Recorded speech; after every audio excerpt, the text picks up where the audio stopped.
Estimados, estimadas, estamos después de una época de menos, de habernos visto un poquito menos, volvemos acá a los encuentros del Centro de Estudios de Hermenéutica. Hola Horacio, acá nos volvemos a ver. Hola. ¿Y cómo estás? Eh, Bien, bien. Me alegro. Bueno, estamos reuniéndonos para celebrar un encuentro más del grupo de investigadores jóvenes.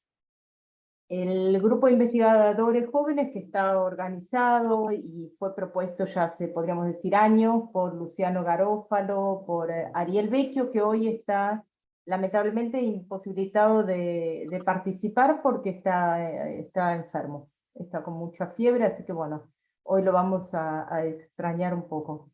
Y de Juan David también. Entonces es este trío que nos acercan a investigadores e investigadoras jóvenes que están haciendo su trabajo ya con el pasar del tiempo. Al principio eran doctorandos, ahora ya están convirtiéndose en doctores y doctoras ya, o a punto de entregar sus tesis, como es el caso de Gilbert Caroca, que queremos agradecerle especialmente. Perdón, esperen que voy a...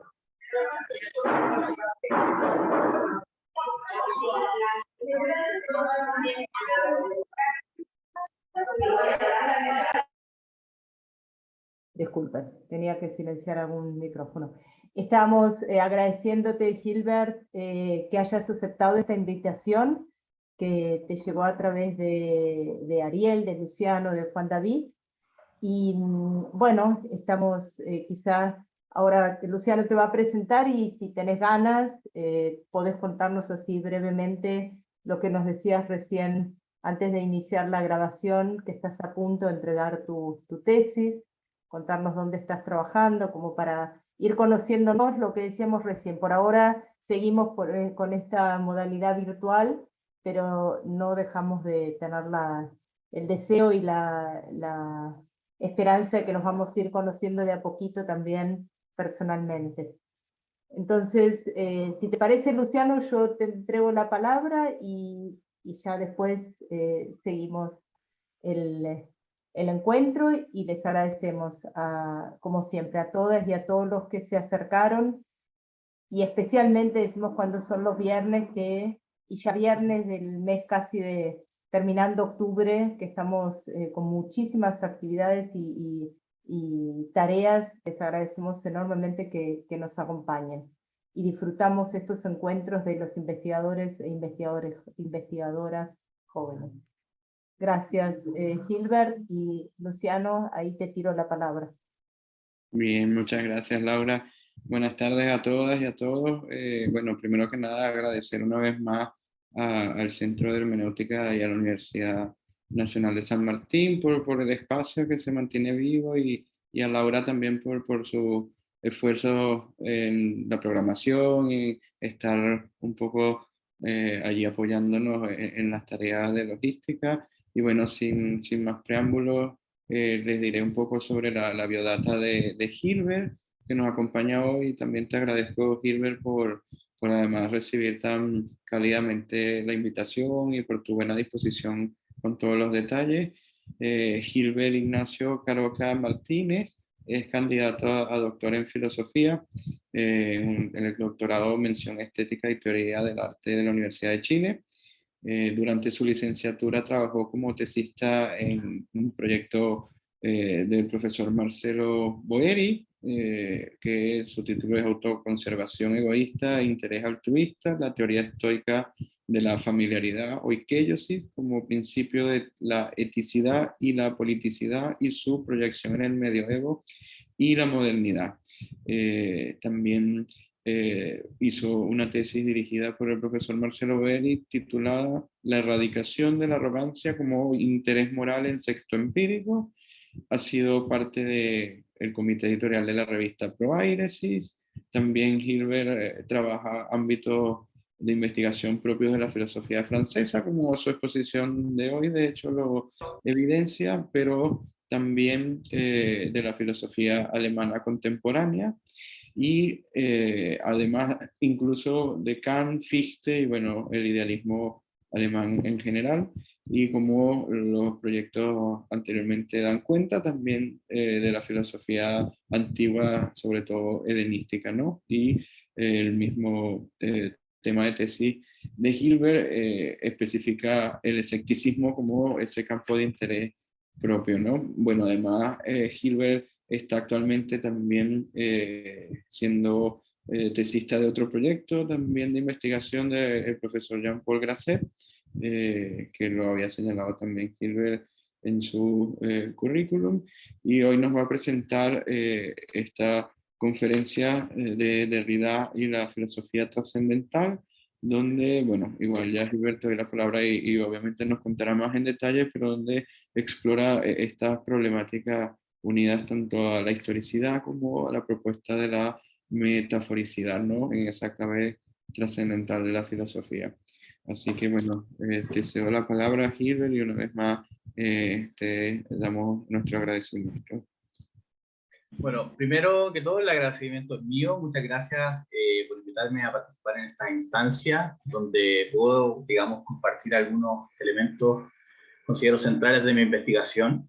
Siguiendo lo que había comentado Laura, esta parte, esto que voy a exponer ahora, es una parte, digamos, muy articuladora de mi tesis doctoral, que voy a decir el nombre y voy a explicar más o menos por dónde va. Se llama Vida vegetal y figuratividad trascendental en Jacques Derrida, acerca de lo retórico y lo trascendental.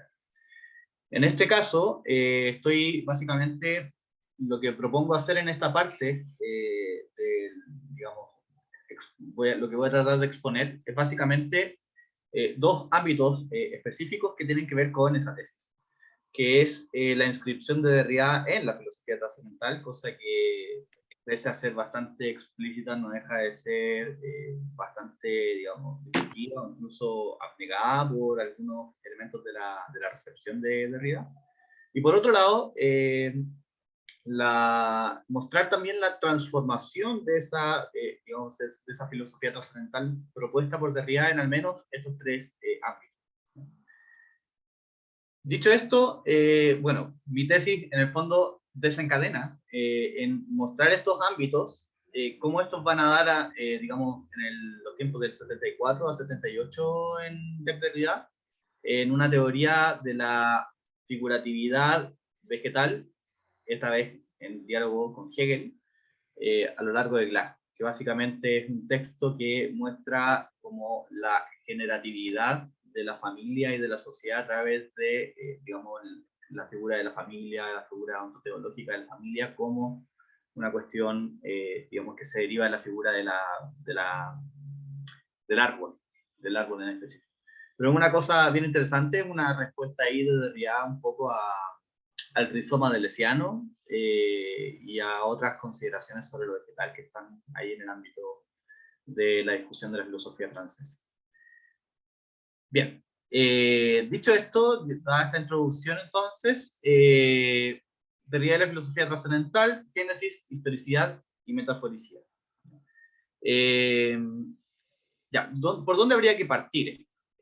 Voy a dar, digamos, unas pistas de qué es lo que voy a hacer. Lo primero que voy a hacer es dar una afiliación, es decir, cómo mostrar la historia, la genealogía, yo diría, de la filosofía trascendental, desde Kant en adelante, y la relación que tiene Derrida con estos elementos, digamos, de la filosofía trascendental, propuestos históricamente desde ese momento. Mi propuesta entonces es que uno de los elementos centrales de esta transformación de la filosofía trascendental en Derrida obedece a, digamos, el tópico de la génesis.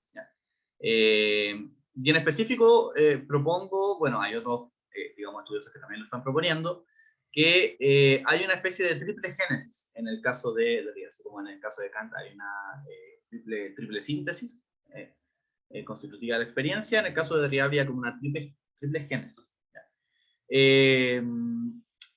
Y respecto de eso, finalmente, una vez establecido eso como una condición como inicial de lo que voy a tratar de, digamos, de demostrar, está el tópico de la metaforicidad del sentido, se encuentran inextricablemente ligados en una teoría incondicionada del sentido. Es decir, Derrida no renuncia al sentido, sino que tiene una teoría del sentido que implica una exclusión interior a través de la cuestión de la metáfora. Y eso es lo que voy a mostrar, digamos, al final. ¿Ya?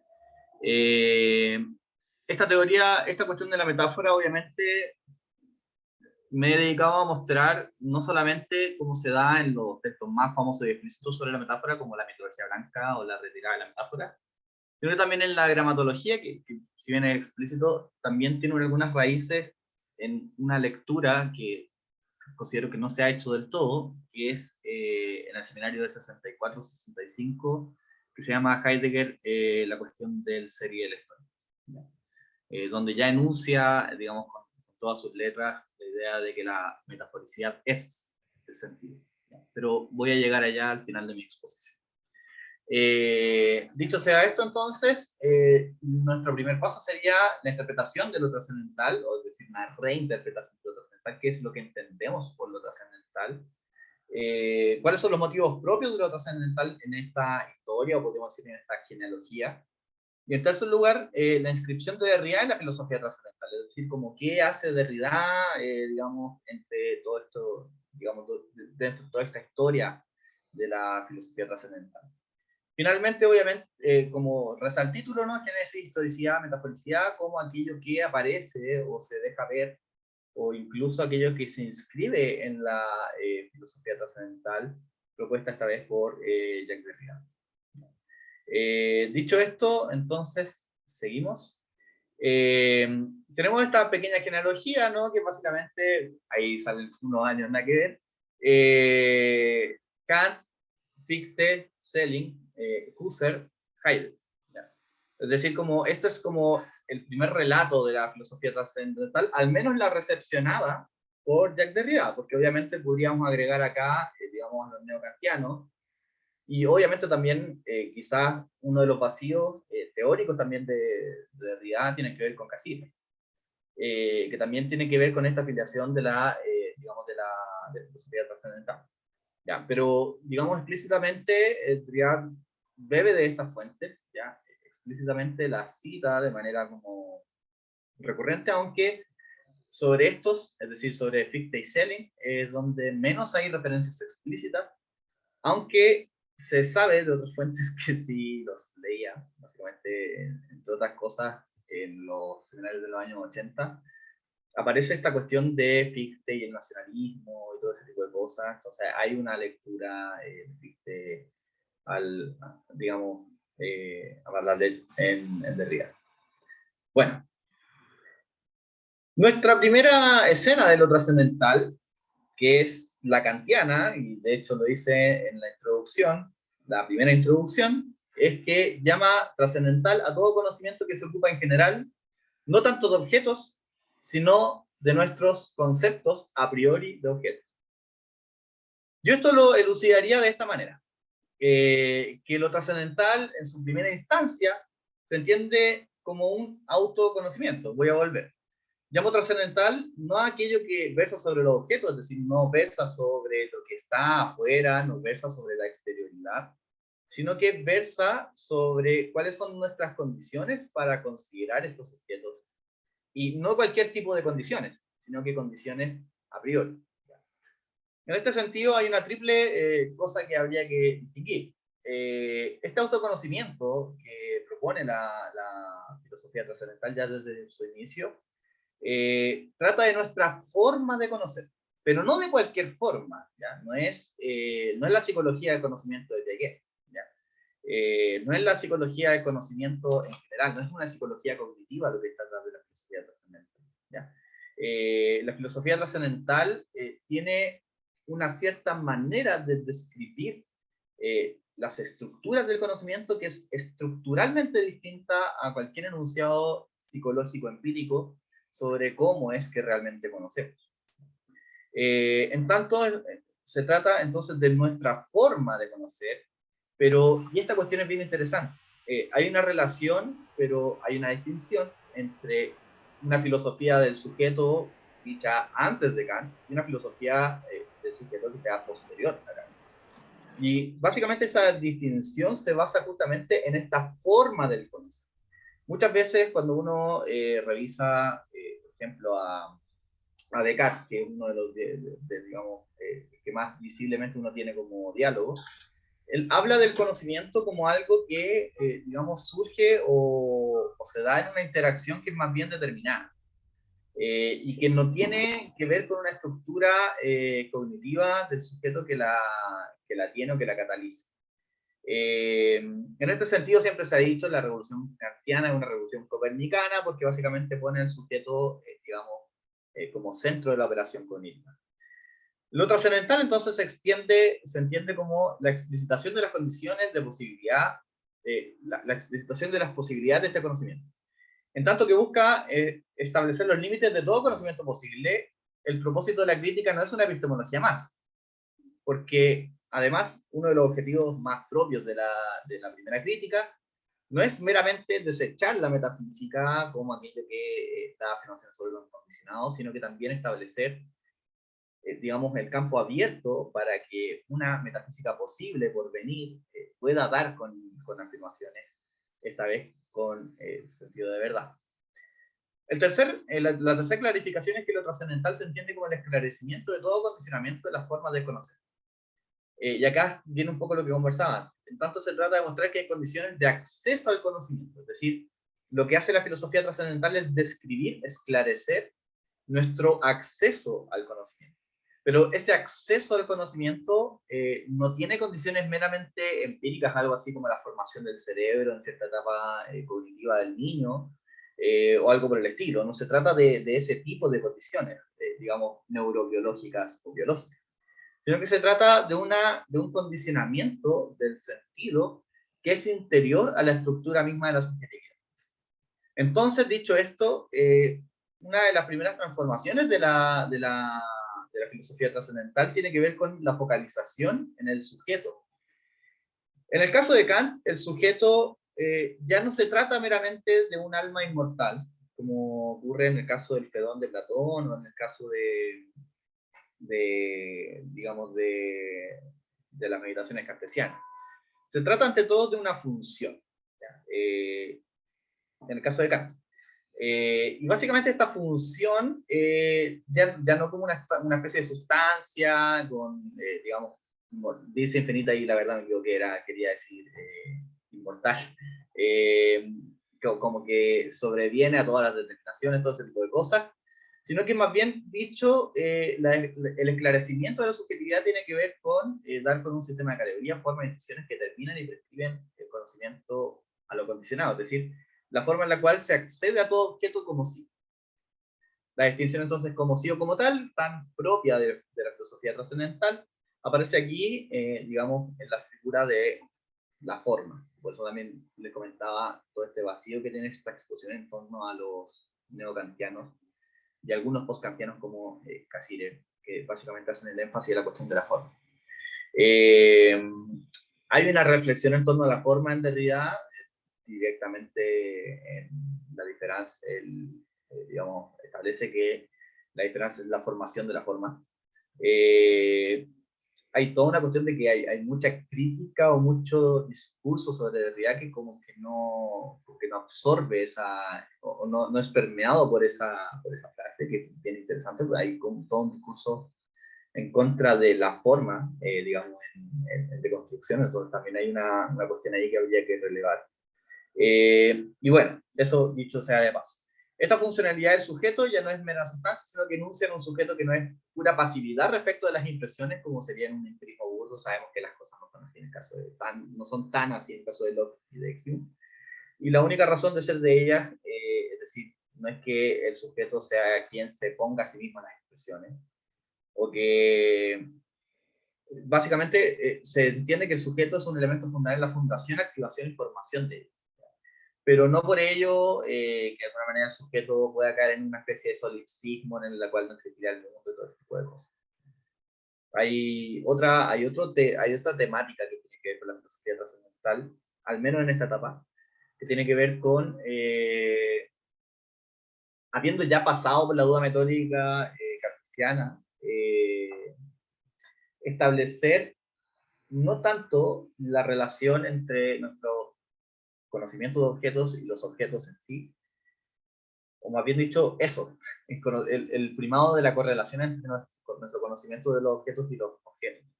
Pero estableciendo también como digamos, incluso censurando de alguna manera como el acceso incondicionado a los objetos. El acceso sin sistemas categoriales al respecto de eso, un acceso inmediato, no existiría en la filosofía trascendental. La cuestión es bien interesante, para un elemento también relevante, que es el acceso trascendental a la cuestión de la vida. Tenemos como las filosofías vitalistas por un lado y tenemos las filosofías trascendentales por el otro.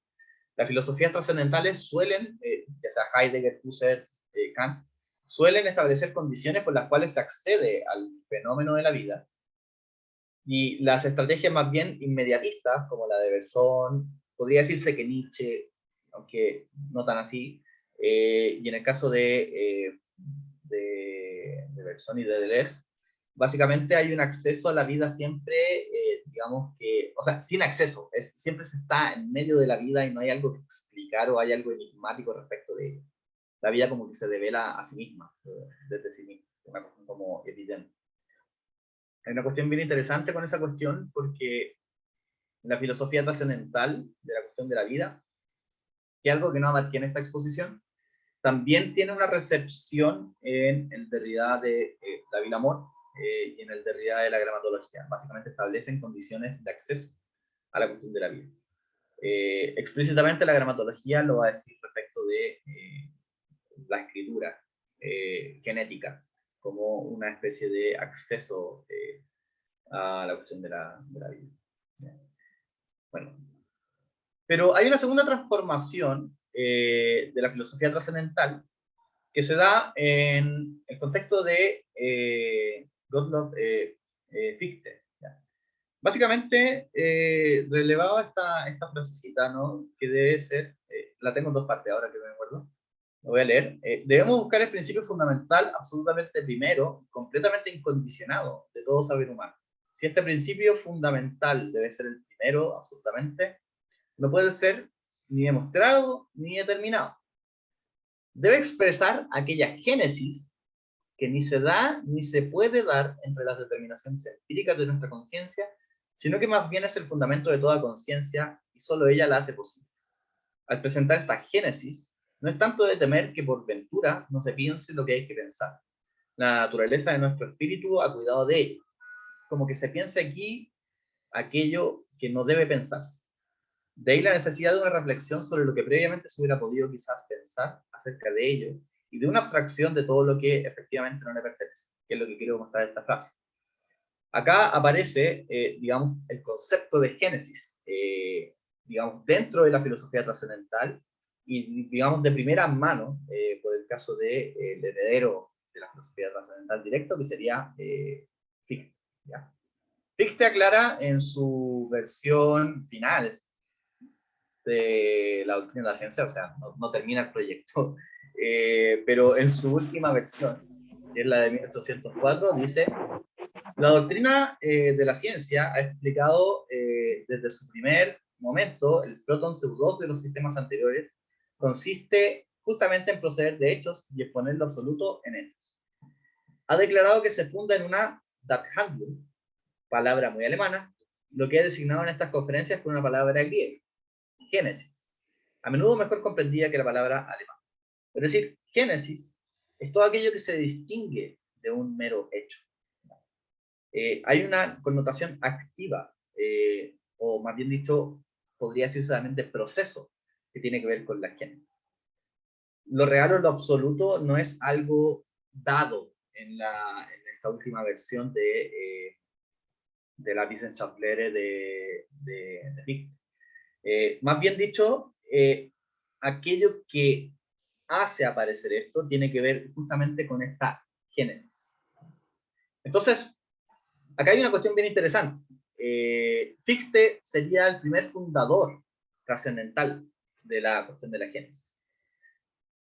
Durante la introducción al origen de la geometría, Derrida suele comentar que Kant reprime durante la primera crítica al menos, porque en ese momento Derrida joven no tenía un acceso muy bueno de la tercera crítica, no tenía un acceso muy estudiado de la tercera crítica, pero en el caso de la primera crítica, dice Derrida que en realidad Kant tiende a, digamos, reprimir la estructura de la génesis.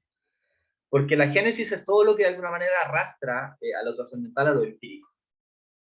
Se entiende entonces por génesis en ese momento como la idea, insisto, de esta cuestión que les comentaba, la emergencia, las estructuras cognitivas de los niños, por ejemplo, la cuestión neurobiológica que condicionaría el conocimiento, todo ese tipo de cosas. Las primeras filosofías de la génesis de corte trascendental surgiría entonces en Fichte. Y acá hay una cuestión interesante. Nunca suficientemente destacado, como les decía, Fichte quien introduce el factor genético a la filosofía trascendental. Establece las condiciones por las cuales lo incondicionado, y esto es interesante, las condiciones de lo incondicionado, es decir, el absoluto del yo, en el establecimiento del hecho, se encuentra generado en la cuestión, se encuentra en la génesis de lo yo. La subjetividad, entonces, es una pura génesis. Una autoposición, inclusive una autopoiesis como saber absoluto. Acá hay una cuestión que habría que comentar que tiene que ver con la recepción contemporánea de Fichte. En específico, el discípulo de Marc Ritchie, Alexander Snell, ha comentado, por ejemplo, la estructura de lo que en la segunda versión de la edición Sattler Fichte llama por sol. Lo voy a escribir por acá. A ver. Déjenme alcanzar el chat porque... Ay, ¿dónde está? Tenemos un segundo. Segundito.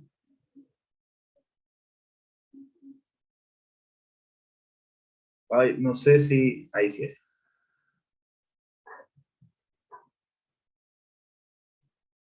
Ya. ¿Se ve la presentación o no? ¿O se está viendo otra cosa? No, se ve bien. ¿Se ve bien? Ya. Y también el chat. Ya, perfecto. Esa palabra que se suele traducir como debe, tiene que ver, se puede traducir por must en inglés, pero básicamente en el alemán no es una cuestión meramente normativa de que debe ser así, sino que el yo de Fichte tiene esta estructura del sol, que es básicamente su estructura como autopoyética, que es básicamente su constante salida de sí.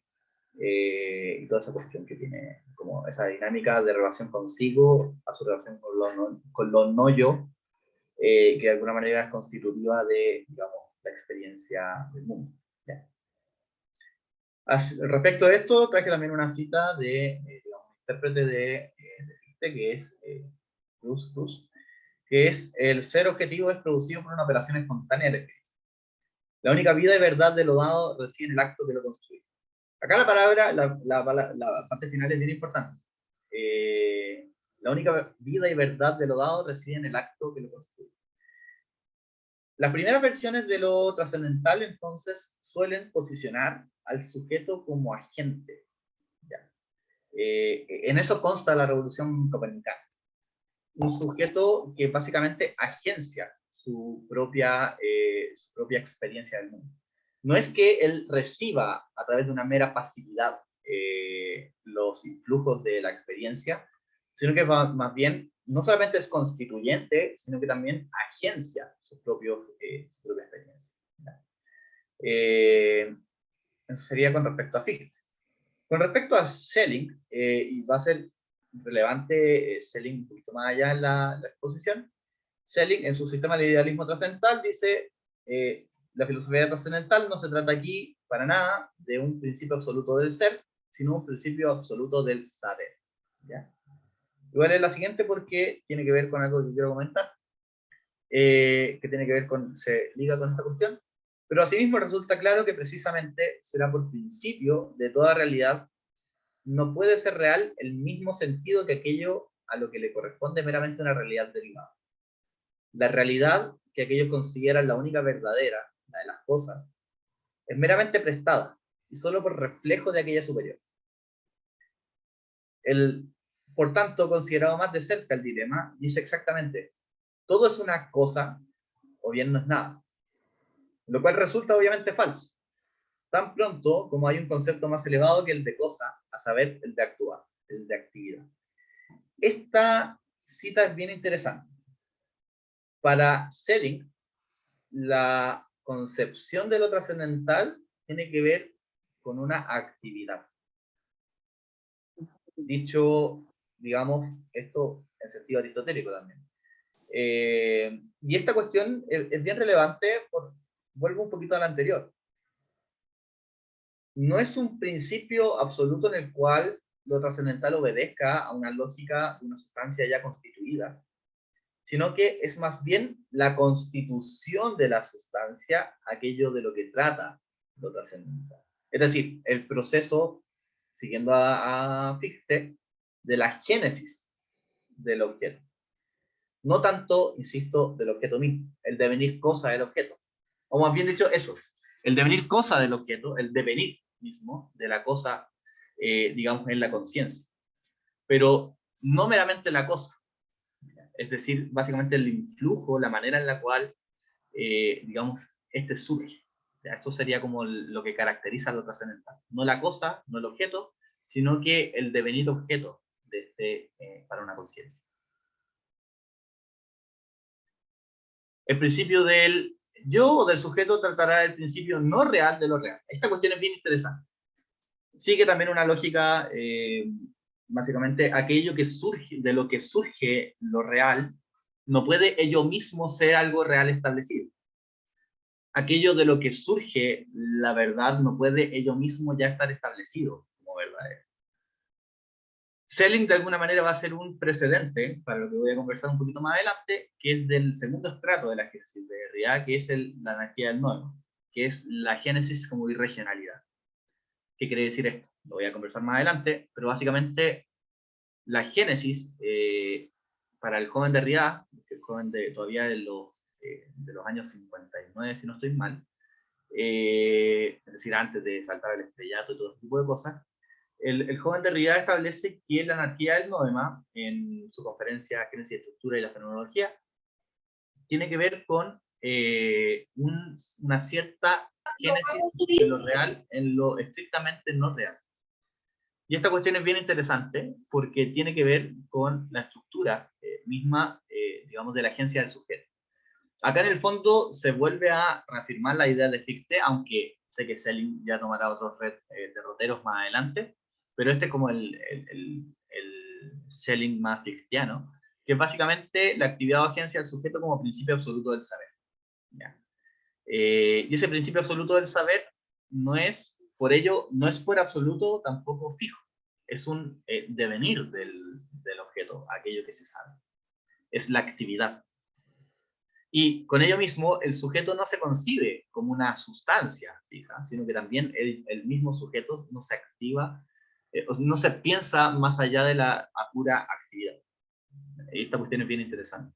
Es decir, el sujeto como agencia de Kant, podríamos decir hasta Schelling, es, digamos, la idea de que el sujeto no es meramente un alma o una memoria o algo que es afectado por una exterioridad, sino que es también aquella actividad que constituye sentido.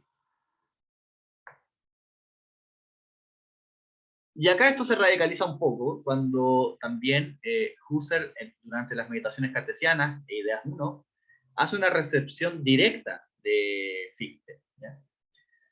En este caso, dice Husserl en la parágrafo 41 de las meditaciones, dice, en efecto, la explicitación fenomenológica de mí mismo, que se lleva a cabo en mi ego, la explicitación de todas sus constituciones y de las objetividades que son para él, ha tomado necesariamente la forma metódica de una explicación a priorística de sí mismo, que ordena los facta en el correspondiente universal de las posibilidades puras e idénticas.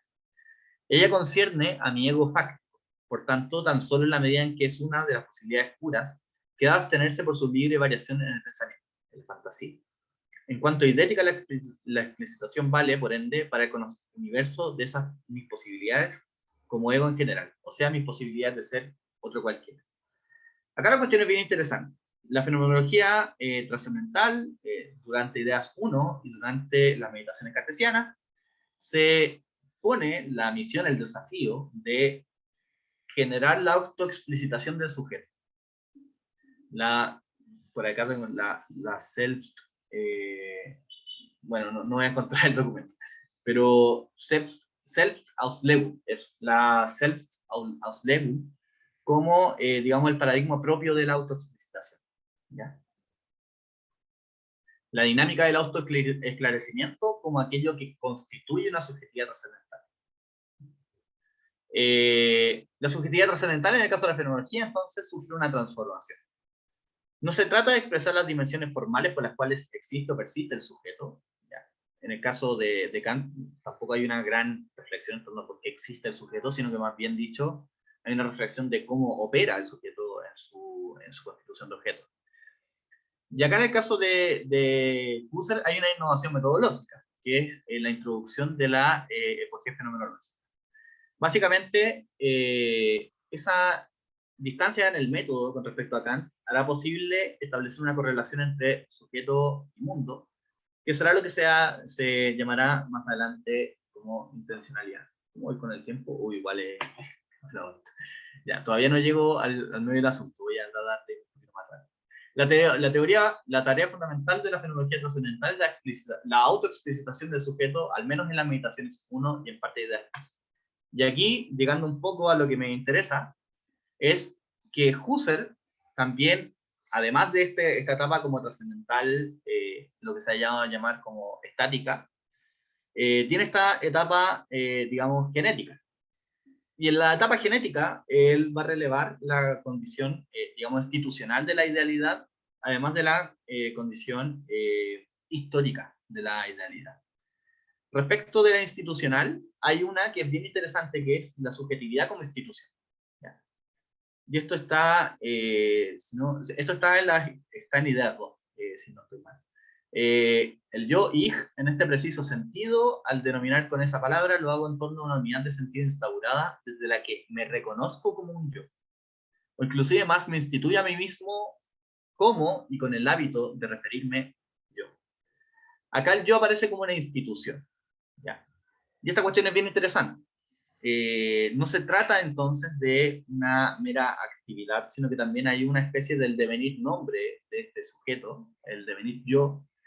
Y este devenir yo tiene que ver con una forma de la institución que se da en una determinada historia y en este caso además atravesada por la repetición. Obviamente todo esto va a ser absorbido por la filosofía de Derrida. Condiciones de emergencia de la idealidad, además de la subjetividad, podrían instaurarse en una historia propiamente dicha. La historicidad emerge como una matriz de surgimiento del sentido. Esto es el origen de la geometría. La idea de básicamente que tiene que haber una primera institución de la geometría. No puede haber geometría sin escritura. Y no hay una geometría una vez que no haya una teoría propiamente tal geométrica, porque la geometría es propiamente tal una institución. Y no solamente porque la historia comience con la escritura, como se suele decir antropológica históricamente, sino que porque en la escritura está la condición de posibilidad de la inscripción de una idealidad dada. Esa cuestión es bien, es bien patente dentro del contexto del origen de la geometría, y obviamente con ello la lectura que Derrida va a enfatizar en esta dinámica de la inscripción. ¿Ya? Lo que podríamos decir es que Derrida toma este Husserl fenomenológico genético y lo radicaliza. ¿Ya? Y lo radicaliza de la siguiente manera. Acá, claramente, en el Husserl de Ideas 2 y de la crisis, está la intromisión de la historia dentro de la fenomenología trascendental, y eso es la condición de generación de las idealidades. Y Derrida enfatiza de una manera muy específica esto. La fenomenología de la institución trascendental se transformará a través de la gramatología y la introducción al origen de la geometría en una fenomenología de la inscripción del sentido. Y esta inscripción del sentido no es una mera institución, sino que incluso es más la posibilidad de cualquier institución dada. La inscripción es aquello que viene incluso anterior a la institución, para el caso de Derrida. La dimensión genética de la filosofía trascendental se abre a un porvenir a la vez que en su marcha demarca el espacio de México. Aquí viene una parte media polémica, porque quiero introducir a Heidegger dentro de la filosofía trascendental. Sé que hay bastantes peros al respecto de esta cuestión y hay bastantes, digamos, lecturas que, digamos, puede surgir, digamos, un poco irritante para algunas personas o interpretaciones de Heidegger, como el hecho de introducirlo en esta filiación trascendental. Pero básicamente en este caso, si tenemos el énfasis en la cuestión del cuidado, que lo voy a decir, voy a leerlo y voy a ir bien rápido en esta parte porque me interesa Heidegger más hacia el final con respecto a la cuestión de la metáfora. El cuidado surge en cuanto a totalidad estructural originaria, se da existencialmente a priori antes, es decir, desde siempre, en todo fáctico comportamiento, situación del Dasein. Este fenómeno no expresa, pues, en modo alguno una primacía del comportamiento práctico sobre el teórico. La determinación puramente contemplativa de algo que está ahí no tiene menos el carácter del cuidado que una acción política o de distraerse recreativo. Teoría y praxis son posibilidades de ser de un ente cuyo ser debe ser definido como cuidado. En este caso, la agencia que constituye esta subjetividad heideggeriana tiene que ver con la estructura de la sorte, el cuidado. ¿Ya? Y en este caso no se trata también como una subjetividad, como una especie de sustancia, sino que también se trata como una especie de agencia, que es esta posibilidad a priori de ser, y que básicamente arroja al Dasein digamos, a la libertad. Acá hay una cuestión bien interesante porque no lo dije más atrás, pero básicamente Fichte parte su Wissenschaftslehre, al menos sus primeras versiones y sus primeras introducciones, con que él no parte de la primera crítica, sino que más bien parte de la segunda crítica kantiana, es decir, parte de la afirmación de la libertad como un principio incondicional. Y esta cuestión también genera una afiliación entre Fichte y Heidegger, porque es la libertad de alguna manera una apelación a la trascendentalidad de la experiencia. Pero bueno, quizás más adelante podría surgir alguna inquietud, algún problema con esto y podríamos conversarlo. Así que sigo un poco, tenemos entonces ya este recorrido, pero ¿qué hacemos con Derrida? Lo primero es, comentando muy rápido, pero voy a ser específico en los ámbitos que, digamos, convocan en la exposición. De una manera muy rápida diré que la subjetividad para Derrida se encuentra trabajada no solamente en el tan llamado como desechamiento del concepto de sujeto o la destrucción o deconstrucción del concepto de sujeto, sino que Derrida refiere a la experiencia de la subjetividad como autoafectividad. Esto también es una radicalización del punto de vista kantiano respecto de la temporalización. Y básicamente la autoafectividad es meramente el sentirme a mí mismo. Pero acá hay una cuestión, la dimensión trascendental de esta autoafectividad es la siguiente, para Derrida, que es atravesada por el tiempo y atravesada por mi experiencia de mí mismo, me siento cada vez diferente de mí mismo para poder sentirme a mí mismo. Es lo que Derrida va a llamar la heteroautoafectividad. Y básicamente es la experiencia de sí, la explicitación del sujeto como alguien diferente de sí. Es decir, el procedimiento mismo de la diferencia como vida, como estructura de la vida. El segundo elemento, y esto es bien interesante, es que Derrida va a proponer, tanto en la gramatología como en escritura y diferencia, una nueva estética trascendental. Y esta nueva estética trascendental, hay un caos,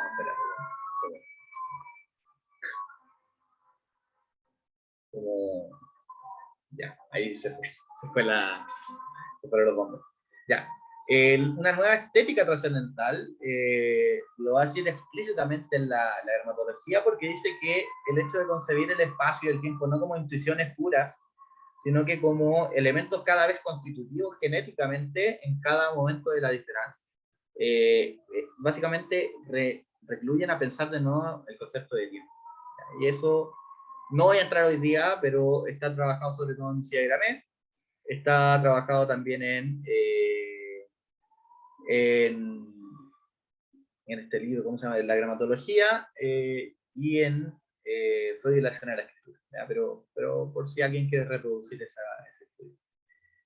Tercer lugar, y esto más relevante en términos de lo que nos convocaría o nos interesaría, digamos, en un centro de estudios de hermenéutica, es que en mi interpretación, y esto quiero ser bien explícito con esto, es todavía mi interpretación y no lo he leído en otros lados, es que hay una exigencia de Derrida por una retórica trascendental. Voy a explicarlo bien rápido, y es que básicamente si tomamos la imaginación trascendental o la segunda versión de Kant, que sería el esquematismo trascendental, es básicamente la idea de que nuestra experiencia de los objetos surge, o sea, la relación entre impresiones e ideas, no, impresión e idea no, se llama conceptos e intuiciones, conceptos e intuiciones, básicamente esa relación como de síntesis que opera en la imaginación trascendental o en el esquematismo, están mediados por una cuestión de que la conciencia nace, la imaginación trascendental es como pura de imágenes, o el esquematismo trascendental es como todo lo contrario, todo lo figurativo. Derrida de alguna manera trata de mostrar que la figuración, así como la retórica, son condiciones de síntesis de las cosas que podemos comprender. Y por eso básicamente les traía la teoría de la metáfora. Todavía mucho bombero. Les traía la cuestión de la teoría de la metáfora de realidad, porque va a ser una nueva institución del sentido la que está acá entrañada en la cuestión que acabo de mencionar. Dicho esto, sigamos un poquitito. La dialéctica trascendental, muy rápido, es la idea, por lo general en Derrida, de este reclamamiento de lo cuasi trascendental como la diferencia, como aquello que prohíbe, aquello que necesita, o la idea de que aquello que es imposible, sin embargo necesario, en el caso como incondicionalidad, explícitamente lo dice respecto de la universidad sin condición y todo ese tipo de cosas.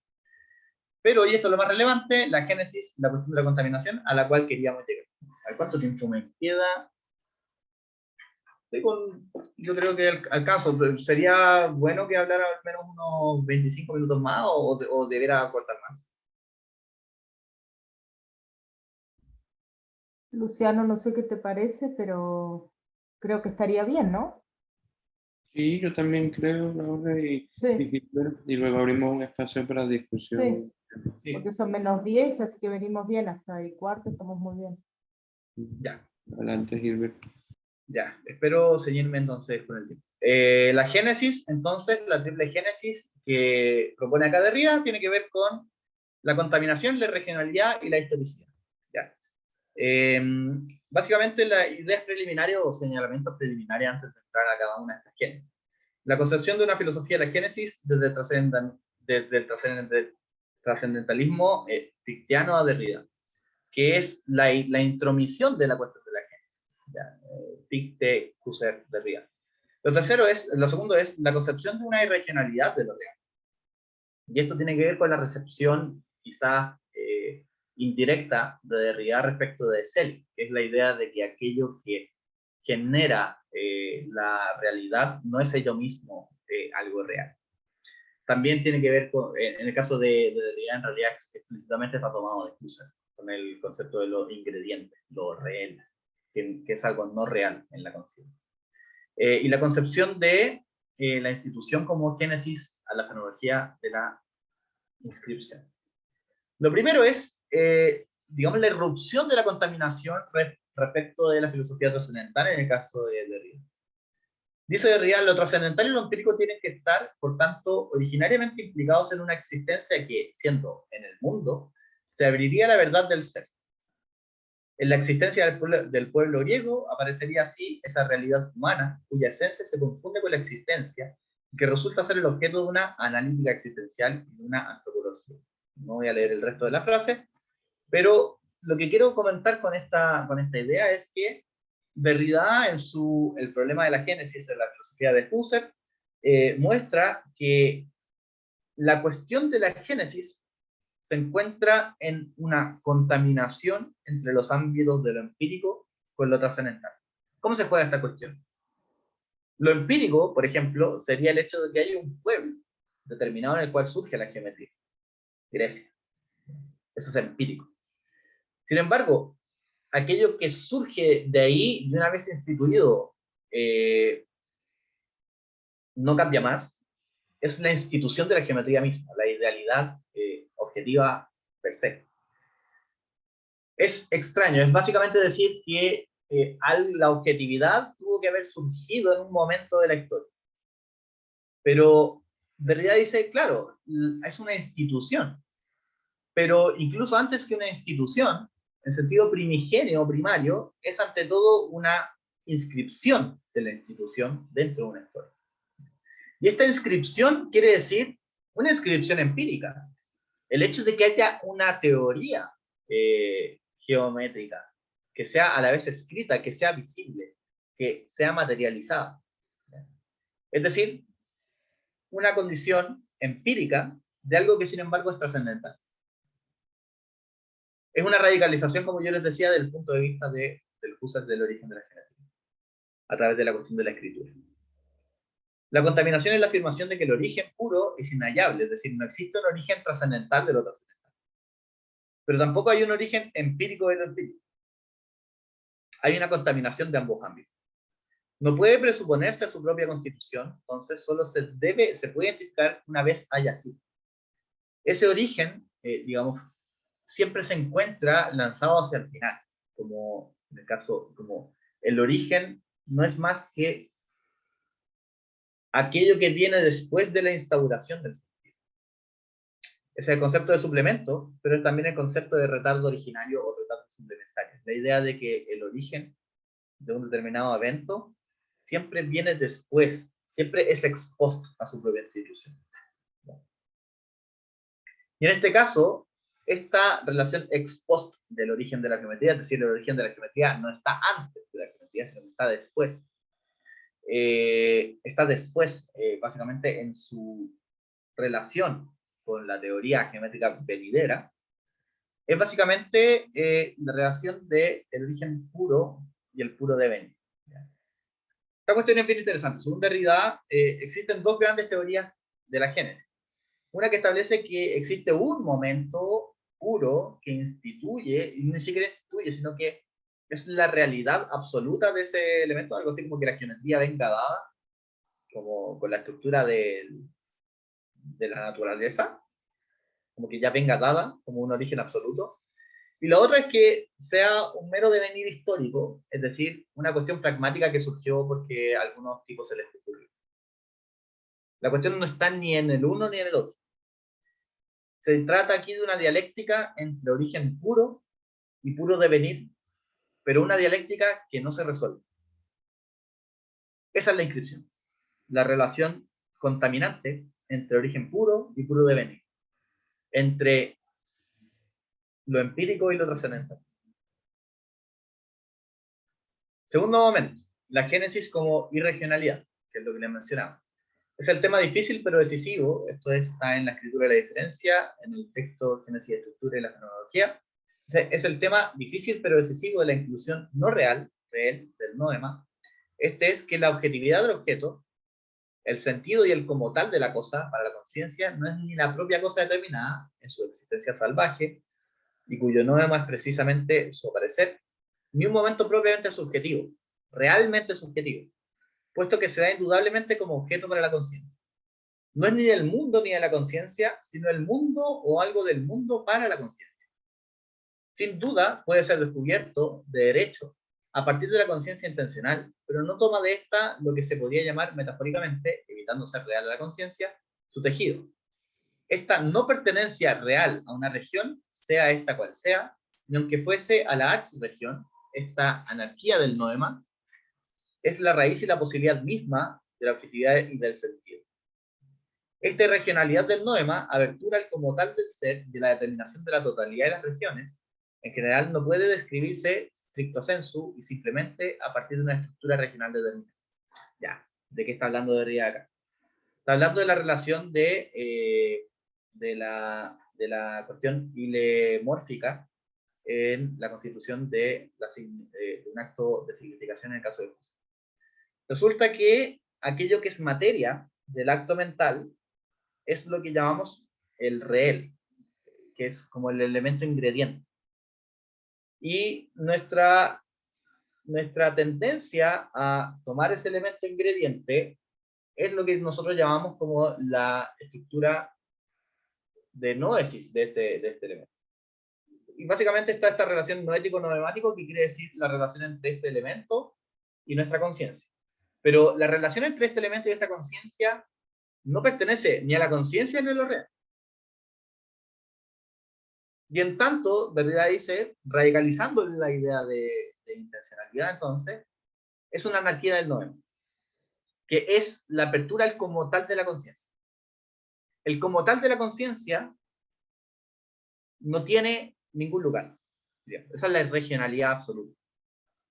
Ese es el estricto no origen de cualquier acto de pensamiento. Entonces, esa es la cuestión del sentido. La afirmación de la anarquía del noema, entonces, como elemento articular del como tal de la experiencia, es decir, la experiencia como tal no viene de ningún lugar. El surgimiento no real de lo real. Acá hay otra cuestión que es bien interesante. Hay un autor que no he logrado leer del todo bien, que es Julian Stanislas Julian, que él incluso distingue 3 ámbitos de la anarquía del noema, y ahí ya me empiezo a perder. Pero digamos primariamente al menos que la anarquía del noema tiene que ver con esta estructura no real de la experiencia, y en segundo lugar además que esta irregionalidad es aquello que abre el espacio de experiencia. Es decir, ya que no pertenece a ningún lugar, ya que no está prescrito en una especie de lugar o en un ámbito, es que puede abrirse en un ámbito, y es que puede también espacializarse o temporalizarse. Es ahí la operación de la diferencia. Segundo momento. Segundo o tercero, creo que... No, tercer momento. Tercera génesis. Génesis como génesis como institución o inscripción. Institución-inscripción. Esta frase tiene 2 partes. Lejos de caer nuevamente en una historia real, una verdad que se ha conquistado sobre ella, la espacio-temporalidad escritural, cuya originalidad habrá que determinar, consume y consagra la existencia de una historicidad trascendental pura. Sin la última objetivación que la escritura hace posible, todo lenguaje seguirá estando todavía cautivo de la intencionalidad fáctica y actual de un sujeto hablante o de una comunidad de sujetos hablantes. Al virtualizar el diálogo de modo absoluto, la escritura crea una especie de campo trascendental autónomo en el cual todo sujeto actual puede ausentarse. A propósito de la significación general de la epogé, Jean Hippolyte menciona la posibilidad de un campo trascendental sin sujeto, donde aparecerían las condiciones de subjetividad y todo el sujeto se constituiría a partir de ese campo trascendental. Ya, esta es una de las partes más complicadas de la introducción al origen de la jerarquía. ¿Qué es este campo trascendental sin sujeto? No es más que la escritura. La escritura, lo voy a decir más adelante, en signatura, evento y contexto, la escritura es, ante todo, la muerte, o al menos la ausencia del emisor de la escritura. La posibilidad de la escritura, o más bien dicho, aquello que hace posible el hecho de escribir algo, no es solamente el hecho de que alguien pueda no leerla, que tiene importante esa posibilidad, sino que también la posibilidad de que quien escriba desaparezca. No solamente de que muera, y no solamente de que esté ausente como quien deja una nota de cumpleaños sin querer que la vean en el momento, o una tarjeta de Navidad, sino que la escritura tiene que ver con la idea de que hubiera un campo de sentido que excluye al sujeto. Esta teoría también va a ser radicalizada en oposición a Gadamer, en La voz y el fenómeno, con la idea de que el sentido no se puede restringir a la idea de un querer decir, a una cierta lectura de la hermenéutica. Es decir, Derrida en una cierta lectura de la hermenéutica va a decir que no existe una estructura como alegórica del querer decir, no existe un decir otra cosa. Y básicamente ese campo trascendental de la escritura tiene que ver con su propio autoponerse. Por eso estaba toda esa cuestión de la autoexplicitación. Porque el campo de la autoexplicitación, en el caso de Derrida, aparece como asubjetivo. ¿Ya? Asubjetivo.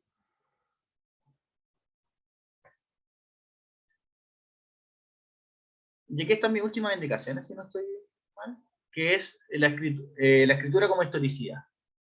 ¿Ya?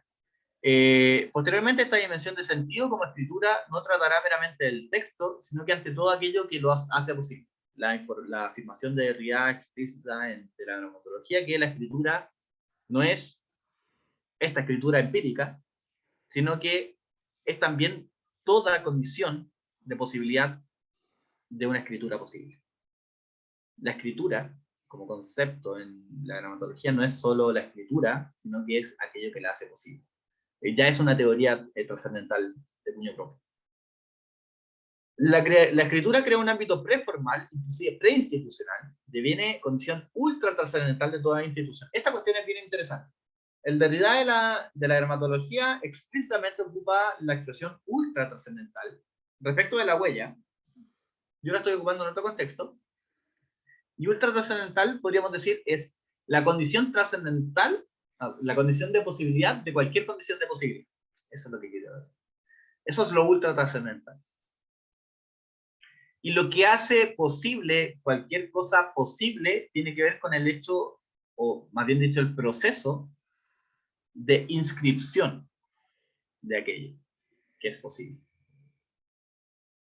La escritura funda e instaura no solo la contaminación empírico-trascendental, sino que también establece la historicidad como ámbito autocontenido de la idealidad. Y finalmente, acá ya viene la patita final, la metaforicidad y la historicidad.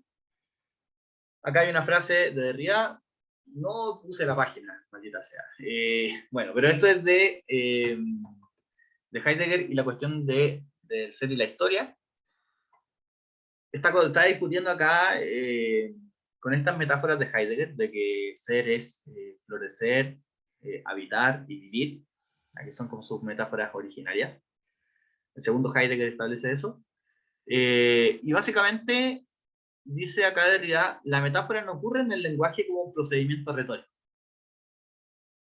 La metáfora es el origen del lenguaje, de aquello que el pensamiento del ser es su origen insepulto. No hay pensamiento del ser sin metáfora. Y no hay pensamiento del ser más que metafórico. Eso es un poco lo que trata de decir Derrida. Voy a tratar de aclararlo hacia el final de esta exposición para poder terminar y dar paso al tema. Derrida concibe la metáfora como un elemento movilizador e institucionalizador del lenguaje, es decir, incluso una dinámica propia de la inscripción que hace posible todo el lenguaje. Sabemos básicamente, esto se basa en la idea de que atrás de muchas palabras lingüísticas, en ciertos lenguajes, sus orígenes eran metafóricos. Eso ya era señalado por Rousseau, ya era señalado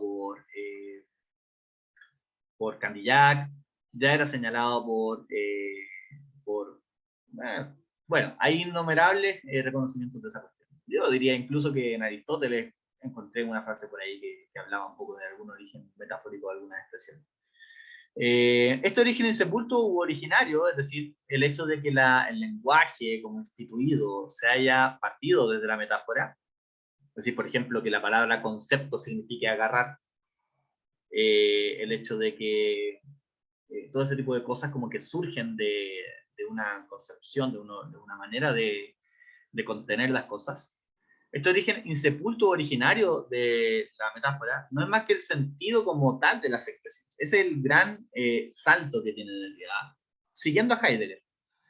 Segundo Heidegger, va a volver respecto de las metáforas que están al origen del lenguaje.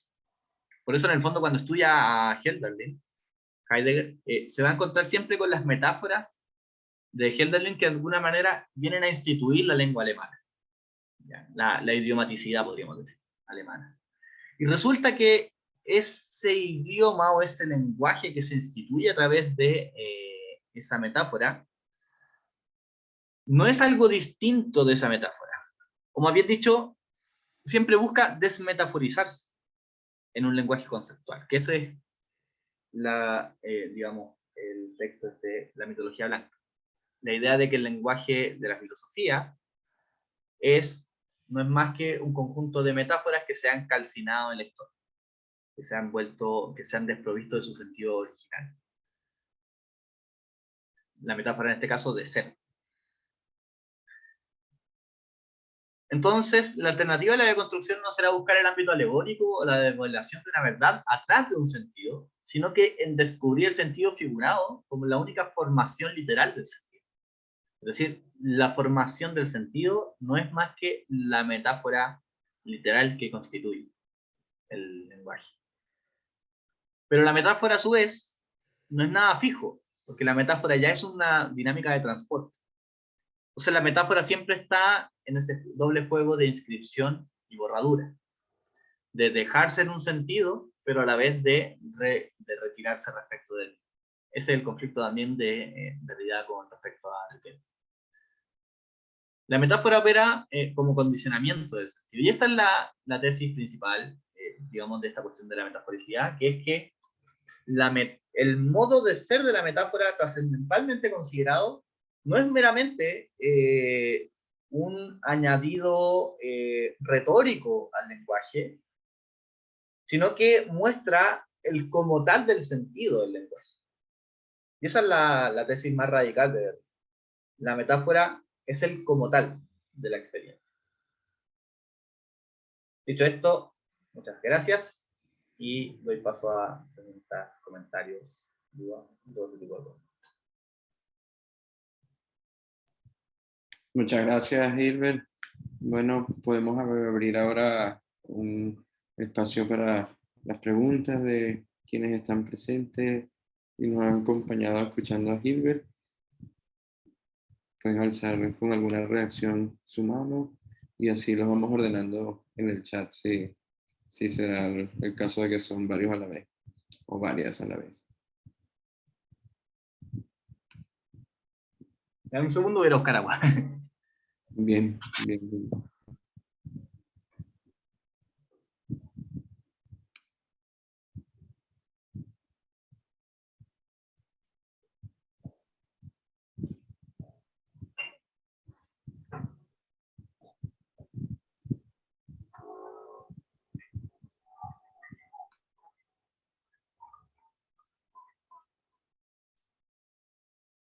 Ya.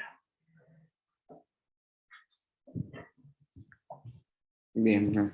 ¿Alguien se anima? Sí, adelante, Peggy. Si se pronuncia así, disculpa si no me corriges. Perdón, Sí, Luciano, ¿querés, Gilbert, dejar de compartir la pantalla? Así ves quién te pregunta o quién... Ahí estamos. Ah, gracias. Gracias, perdón. eh, ahora sí. No veo a Gilbert. Ahí está. Muchas gracias, Gilbert, por tu presentación. Estuvo excelente. Encuentro que fue muy aclaratoria en varios aspectos. Eh, sin embargo, tengo una duda, más que nada, porque igual desconozco quizás los aspectos más detallados del recorrido que hiciste, ¿no es cierto?, de la filosofía trascendental.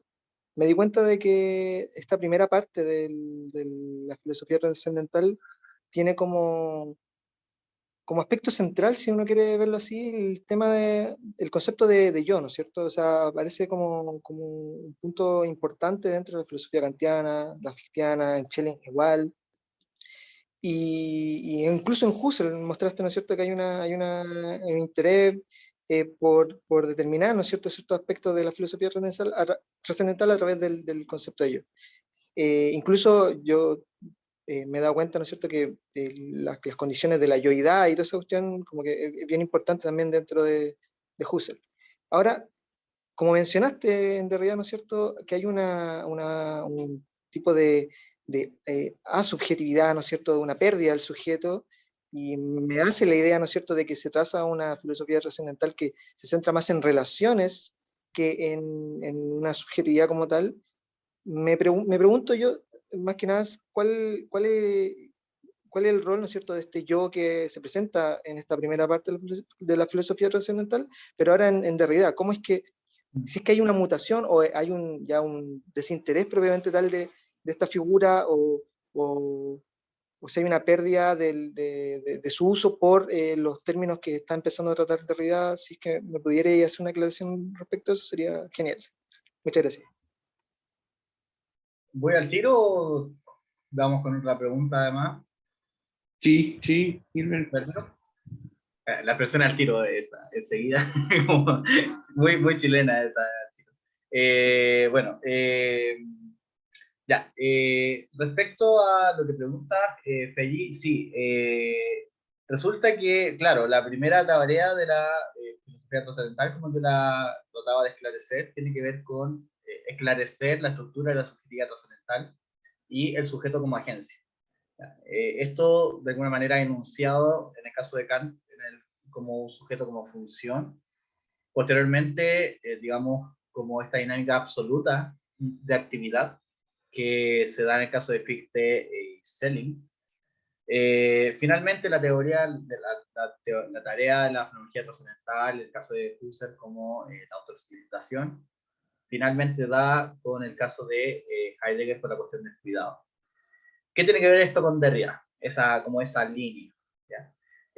Resulta que la radicalización del punto de vista trascendental, porque yo considero que es eso lo que hace Derrida, radicalizar el punto de vista trascendental, es abarcar, por ejemplo, la dinámica de la constitución de sí, atravesada por la cuestión temporal.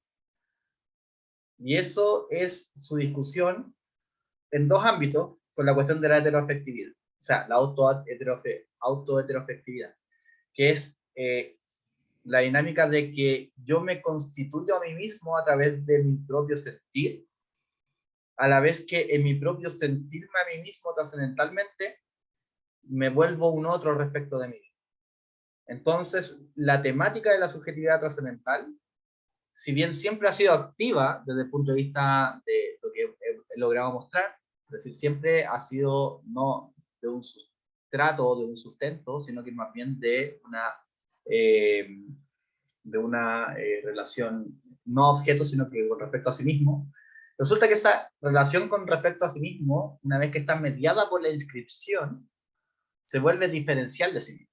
En el caso más radical, la escritura es un ámbito de sentido sin sujeto. Pero ese ámbito de sentido sin sujeto no quiere decir no vamos más con el sujeto.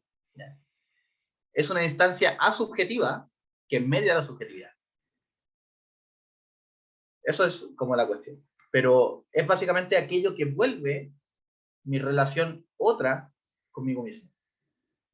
De hecho, hay una cuestión bien interesante que no la traje, que es muy importante, que es una frase bien oscura de la gramatología, que es que dice: la huella marca lo otro de lo otro en yo mismo, en lo mismo. Y ese otro de lo otro, uno podría decir como en ecuaciones, como otro de lo otro es lo mismo. El otro de lo otro siempre es lo mismo. Sería lo mismo en lo mismo, uno podría decir. Pero lo mismo en lo mismo quiere decir lo otro es lo mismo. Entonces, bueno, la cuestión está en que el otro de lo otro en lo mismo, esa figura de Derrida quiere decir básicamente que no es una inscripción directa del mundo o del sentido o de la experiencia en una determinada conciencia, sino que hay una mediación diferencial que de alguna manera opera en esa... Hay un condicionamiento de sentido. Y ese condicionamiento de sentido siempre hace perder o incluso modifica la sustancia de aquello que entendemos como lo mismo. Y por eso la autoafectividad no termina de ser autoafectividad. Pero el punto es que la autoafectividad, según Derrida, no es pura. Nunca logra ser pura. Y en ese sentido, la subjetividad trascendental no es una subjetividad por ello pura. Es estructuralmente impura. Perfecto, muchas gracias. Bien, Gilbert, por acá en el chat, Juan José te envía su agradecimiento y felicitaciones por tu presentación. Muchas gracias. No sé si alguien más se anima a preguntarle a Gilbert o hacer algún comentario.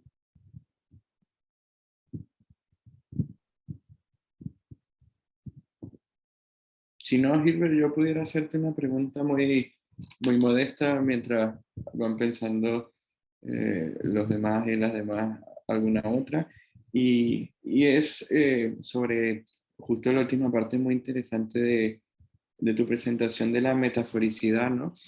Que muy bien tú recordabas varios casos que ya como de algún modo anticipaban esta tesis, ¿no? E incluso hasta uno puede pensar como ese mismo escrito de Nietzsche de verdad y mentira en sentido extramoral, ¿no? Donde justo dice que es la palabra, es la transposición de una imagen, algo que es una cosa, y es una primera metáfora, y después viene otra segunda metáfora, etc.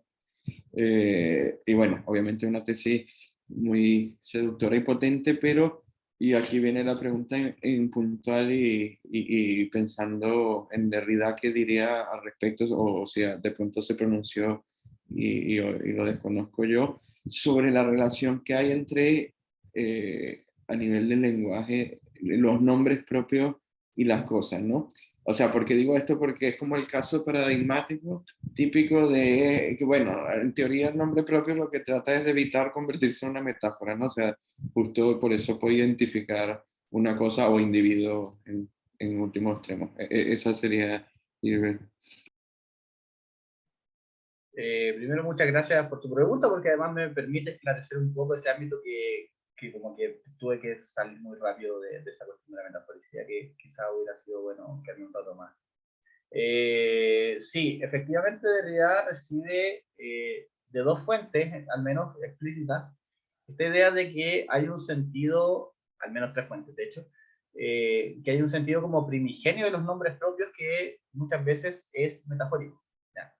Como ya les decía, el caso de Heidegger, el caso de una novela de Anatole France que se llama El jardín de Epicuro, que establece una teoría materialista que básicamente dice que nuestras palabras vienen por influjos físicos que de alguna manera vienen a determinar un otro modo de decir esas cosas físicas de las cuales surgen el lenguaje. Y en tercer lugar, como tú bien muestras, el caso de la recepción ya directa de sobre verdad y mentira en sentido extramoral, donde básicamente Nietzsche tiene una teoría de que los conceptos son metáforas gastadas. Hay toda una cuestión en torno a eso y una discusión súper densa, porque hay una, no diría una reformulación, porque creo que la teoría sostenía sin mayores modificaciones desde Heidegger hasta la retirada de la metáfora, y es que la metaforicidad es el sentido, que eso es lo que trataba de contar. Pero, ¿qué quiere decir esto? Como, ¿cuál es el rol de la metáfora cuando hay una palabra que remite a un objeto discreto de la realidad? Como quizás tu pregunta, si es que no entiendo mal. La relación ahí es la siguiente. La metáfora siempre opera en el X es Y, en una diferencia, en una identidad en la diferencia. Establece una identidad en la diferencia.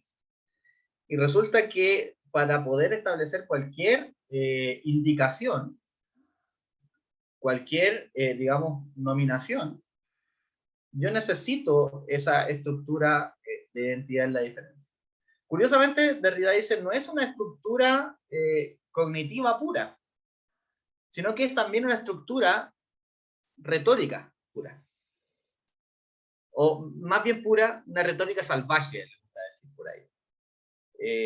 Y la retórica salvaje quiere decir como una especie de retórica que no tiene unas reglas detrás.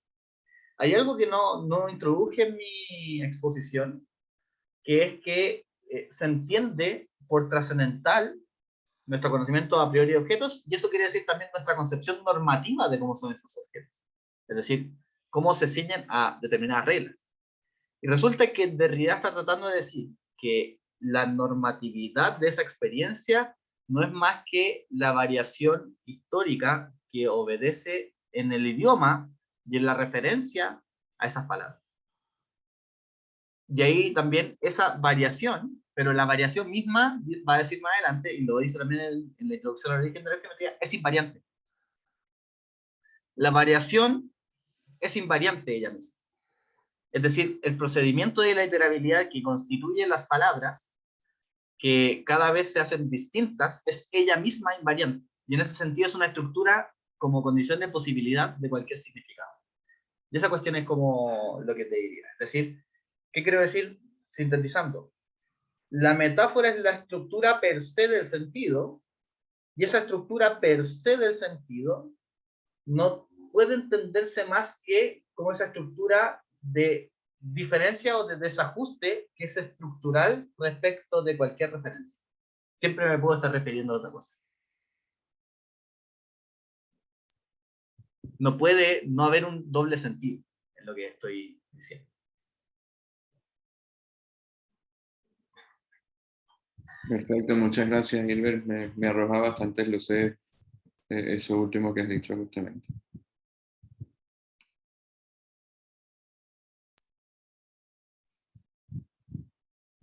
Luciano tenía una pregunta o sí, una como duda. Adelante, Laura. Sí, sí.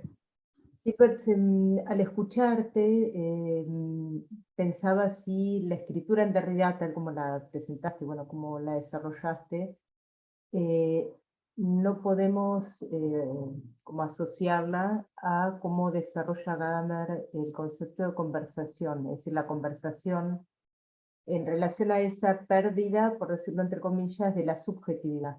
Es decir, que cuando Gadamer expone que la conversación no es un encuentro de dos subjetividades donde cada una de ellas lleva la conversación, sino que la conversación lleva a es ella la que se desarrolla, y el acuerdo tácito que hago, el acuerdo básico, es el de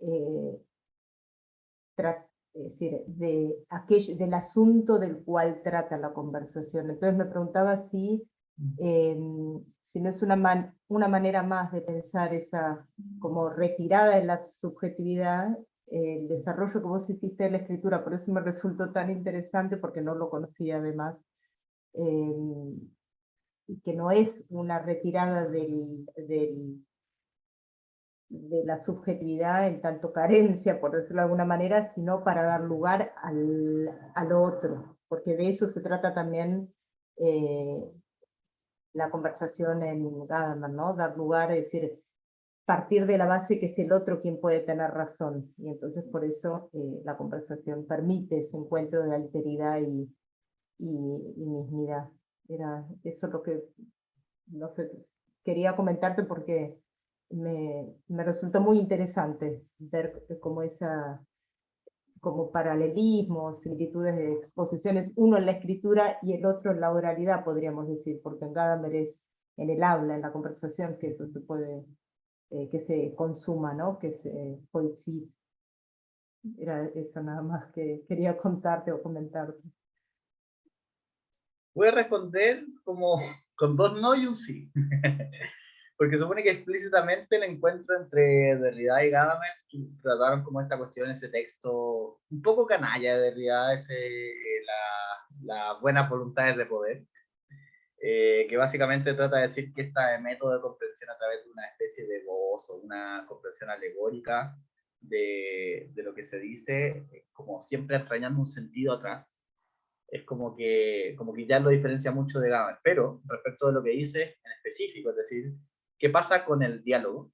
ya, independientemente de todas estas observaciones que tiene Derrida en la Voz respecto a la relación voz como algo vivo y la escritura como algo muerto, y esta como concepción cultural de eso. O sea, no meramente cultural, no lo comenté mucho, pero no es un mero imaginario. Pero bueno, dicho sea de paso,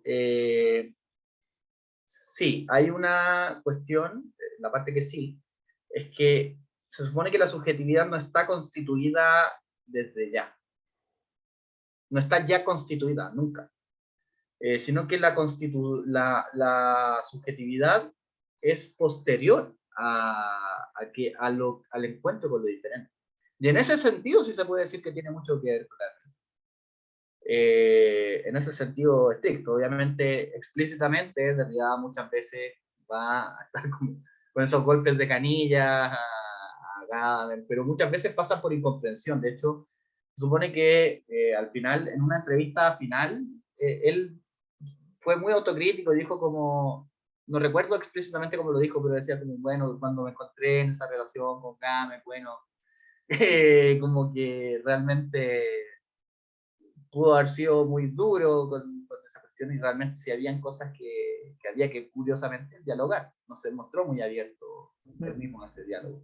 Entonces, sí, explícitamente diría no, pero finalmente, y una vez reconocido como este reconocimiento de Derrida respecto a su mal diálogo, su manera como cabrona de encontrarse como con Gadamer,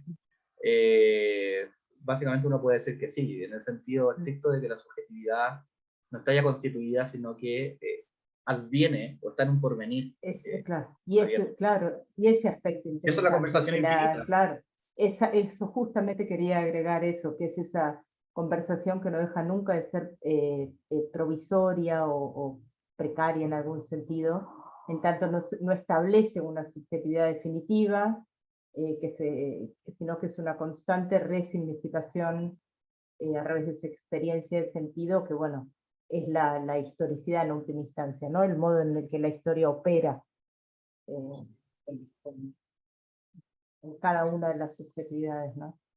Y la necesidad, y solamente esto, y ya después esta hora hacer la cola, la necesidad de lo otro o del otro para la autoconstitución o la autoconfiguración. Eso me parece muy interesante también. Eso sí, es decir, que no hay manera de autoconfiguración sin esta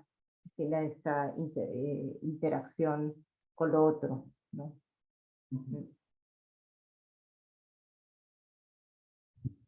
Bien, Horacio tiene la mano alzada, así que le damos la palabra para que plantee su pregunta.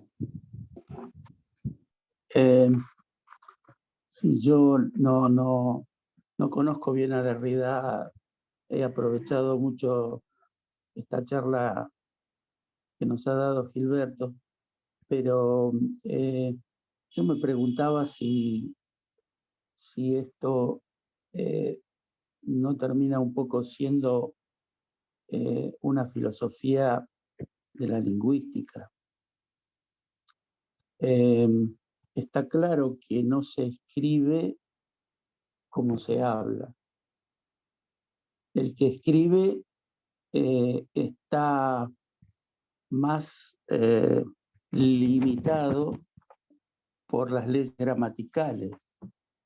El que escribe está más constreñido que el que habla, como decía recién Laura, en el lenguaje común y habitual diario. Me parece que la escritura lógicamente pierde subjetividad debido a una exigencia limitadora del mismo lenguaje para que pueda ser escrito. ¿Pierde su objetividad o su subjetividad? Subjetividad. Yo entiendo que el autor que escribe se tiene que ceñir a una serie de reglas gramaticales que lo limitan en su expresión. No quiere decir eso que no pueda ser altamente metafórico y que las metáforas que usa, por ejemplo en la poesía, sean de lo más original y subjetivo que pueda existir.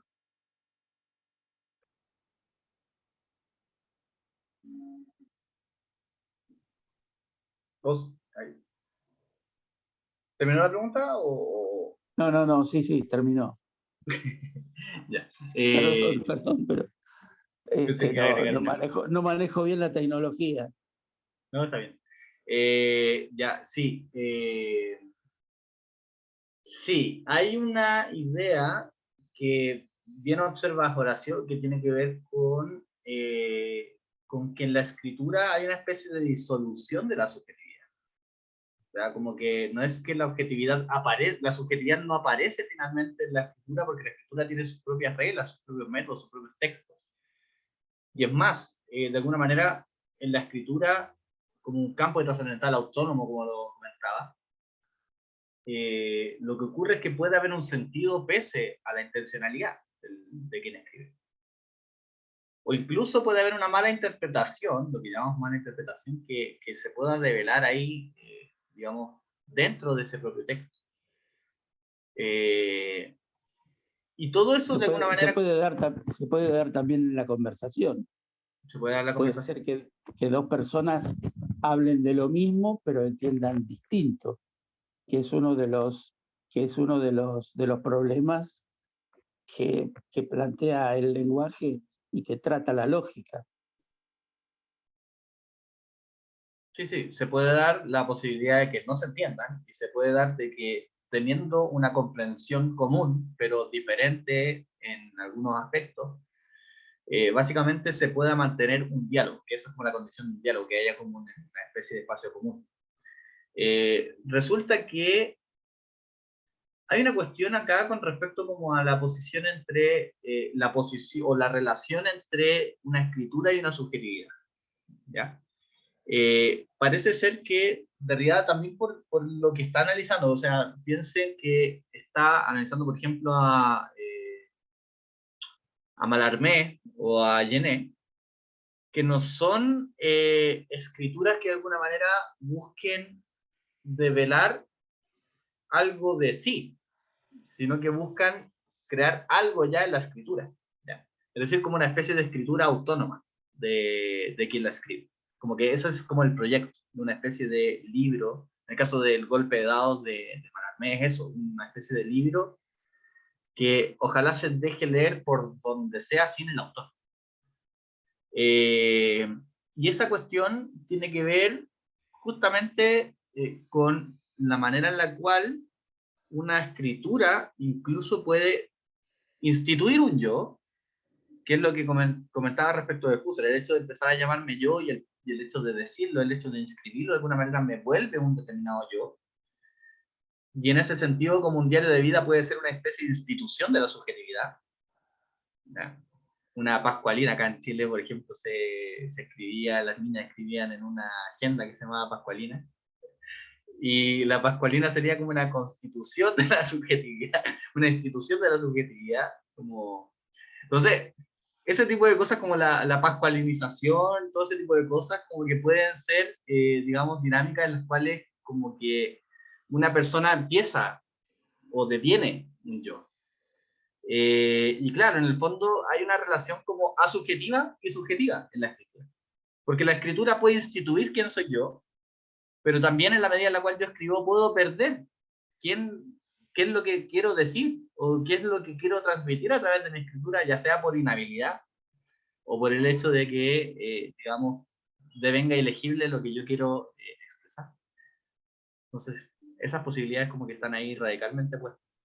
Digo, pero también en el lenguaje hablado, por ejemplo, un político puede modificar lo que él es por su palabra, a través de su palabra. ¿Puede instituir quién es? O no. o cambiar. Sí, sí, Decir están las una dos cosa por operaciones. otra. Es la posibilidad de la mentira o la misma retórica, ¿no? La retórica que es una forma de convencer sin que en realidad uno tenga razón. Ujú. Sí. Sí, sí, sin lugar a dudas, como que está la posibilidad del hecho de que una persona pueda instituir quién es en la escritura y también el hecho de que pueda destituir quién es a través de la mentira. Yo digo que el lenguaje es metáfora, porque nosotros estamos poniéndole nombres a las cosas, y las cosas se pueden llamar de distintas maneras. No sé cuántos idiomas hay, pero en cada idioma las cosas se dicen de otra manera, y en todas se viene a decir casi lo mismo. Es decir, es metáfora pura. Sí, sí, estoy de acuerdo. Es un buen punto porque básicamente lo que esconde como la diversidad de maneras de llamar a las cosas es que también hay diversidad de diferencias que se establecen en esas cosas. Y aquí vuelvo al inicio de tu pregunta. ¿Cuál es la dinámica lingüística de eso que estamos hablando? Sabemos que hay una mala lectura de Derrida, mala lectura porque Derrida no conocía los verdaderos manuscritos del libro de curso de lingüística general de eso, ¿sí? Y básicamente en esa versión preliminar de ese libro, la idea es que la diferencia es lo único que opera en la diferencia en las relaciones como binarias entre, por ejemplo, lo presente, lo ausente, todo ese tipo de cosas. No es una cuestión de sustancia. Con esa lectura de Derrida, de alguna manera como que lanzó la gramatosis. Y resulta que esa historia de la mala lectura, de esa mala lectura de Saussure, curiosamente también entraña esto que comentas, que de alguna manera hay una diferencia, siempre, como en el hecho de que en la escritura o incluso en la palabra hablada, los significados y las palabras pueden ser distintas para referirse a lo mismo. Y está la institución de esa diferencia, digamos, a través de lo que llamamos como el idioma, el lenguaje. Como que el lenguaje sería la institución de esa diferencia. Pero esa es como la visión, insisto, de Derrida, de Saussure, que además es una versión no muy definitiva ni muy fiable porque no tenía en su mano los manuscritos, digamos, corregidos de otros alumnos de ese curso famoso de lingüística general de Saussure. Pero bueno, a pesar de esa mala lectura, esa mala interpretación, hay una cosa bien interesante con ese rol de la diferencia y la formación de la lengua. También en todo caso lo extrae de la lectura del el curso sobre el origen de las lenguas, no, el origen de las lenguas de Rousseau, así se llama, ¿no? Sí. Sí, sí. Entonces está toda esa cosa ahí. Sí. Gracias. Bien. Bien, no sé si alguien más quisiera hacerle una última pregunta a Gilbert o una última observación o comentario. Sí, Carlos, adelante. Sí, me quedo con el tema de la huella o de las trazas. En el último análisis solo quedan huellas y trazas del pasado. Y la escritura es, digamos, una traza o una huella avanzada, digamos, porque otras serían los fósiles. No, me quedé con esa idea de las huellas y de que solo hay trazas para atrás.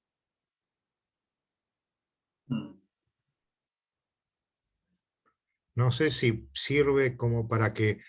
estaba pensando, no sé lo que pueden haber hablado hace Fichte con Kant, no lo sé, hablado. Lo que quedó es lo que está escrito. Una traza también. No sé cómo se puede interpretar esta idea del ir para atrás. Para adelante parece que no hubiese trazas. Por lo tanto, la escritura es la traza que quedó de algo. Puede ser un bestseller, ¿no? En un momento aparte. ¿Sí? Voy a dar un ejemplo bien baladí, pero cuando a uno le pasa algo y no le dice a nadie, es como que no pasara nada. Pero cuando a uno le pasa algo y lo pascualiniza, como que lo escribe, lo deja como escrito, eso como que viene a ocurrir, como que toma otro cariz significativo. Obviamente hay cosas que uno no dice porque son secretos, ¿no? Y hay toda una filosofía de secreto atrás, en realidad, que no voy a entrar ahora, pero básicamente la escritura o incluso el procedimiento de la huella habla mucho de que la traza es la que instituye lo que ya ha sido. Y como tú bien dijiste, no nos quedó la conversación de Fichte con Kant, pero nos quedaron las trazas de esa conversación, quizás los efectos de esa conversación. ¿Sí? Y esos efectos, aunque los historiadores suelen decir que un poquito nefasta, porque se supone que Kant como que se puso como a criticar, ser muy duro con Fichte, y Fichte finalmente como que también fue muy duro posteriormente con Kant. Pero pese a eso hay como una... ¿Qué pasa en el entre de la herencia? ¿Qué es lo que suele pasar como con la recepción? ¿Qué es lo que pasa con la interpretación? La interpretación, el entre de la herencia, solamente puede ser aprendido, su condición de aprehensibilidad tiene que ver con la inscripción, con lo que efectivamente queda. Y esa cuestión es bien como relevante, como si uno toma en cuenta, como este diálogo de construcción y hermenéutica. Lo que queda siempre es la inscripción. De lo otro, lo mismo.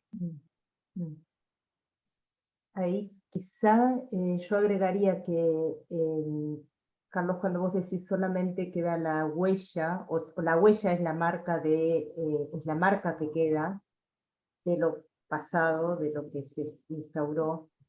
Sin embargo, pienso como para que pensemos si esta relectura o resignificación no es el trazado de una nueva huella sobre esa traza ya dada, ¿no? Es decir, es como un proceso que yo no lo veo tan cortado, es decir, que solamente es algo petrificado, por decirlo de alguna manera, porque está inscrito, sino que es, en tanto se relee, y eso es un ejemplo claro, es cuando pensamos en el fenómeno de la retraducción. Es decir, porque siempre en los seminarios de traducción nos preguntamos por qué existe la retraducción. Si ya se tradujo una vez El Príncipe de Maquiavelo, ¿para qué volver a traducirlo si ya está traducido? Y eso justamente, esa reescritura, es la que quizá, y en el caso de la traducción es como muy claro el rol de la reescritura, ¿no? Que no es lo mismo, no es el mismo Príncipe de Maquiavelo el vuelto a traducir.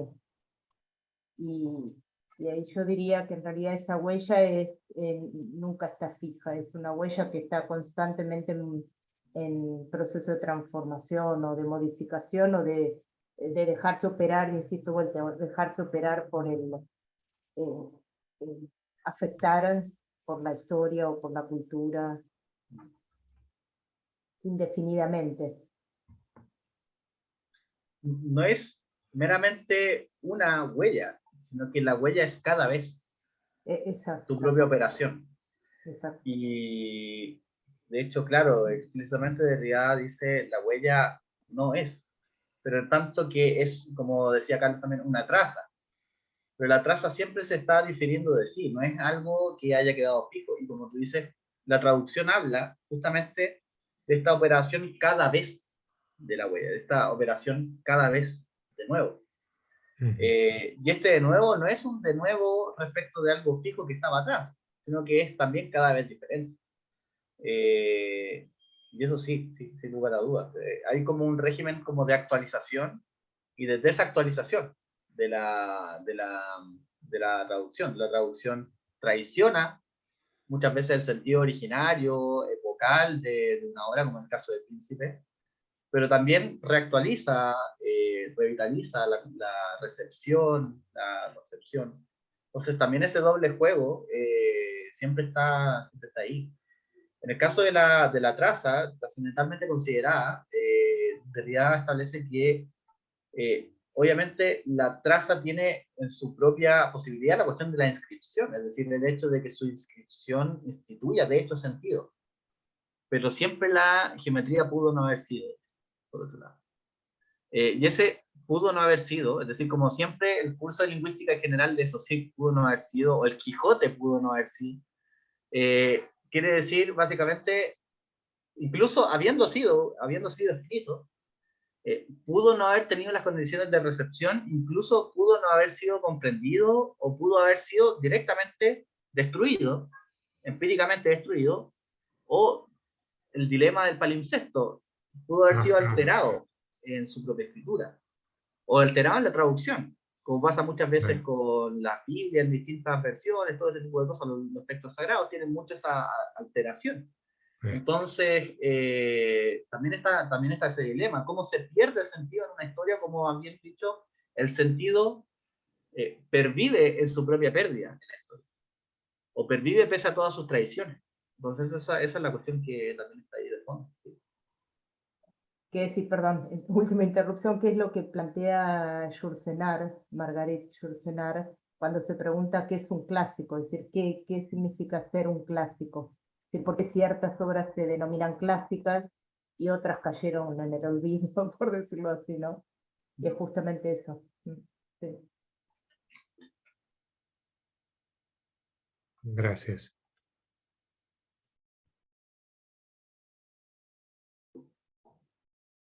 Gracias. Bien, Laura, no sé, te consulto si te parece que pudiéramos concluir acá en vista del tiempo y que ya Gilbert debe estar cansado. Lo No, tenemos acá. muy No bien. puedo. Bien, Gilbert. Bueno, y de Yo mi parte, solo puedo hacer y después realmente cortamos, pero es tan interesante con respecto a la instauración de la subjetividad a través de la escritura.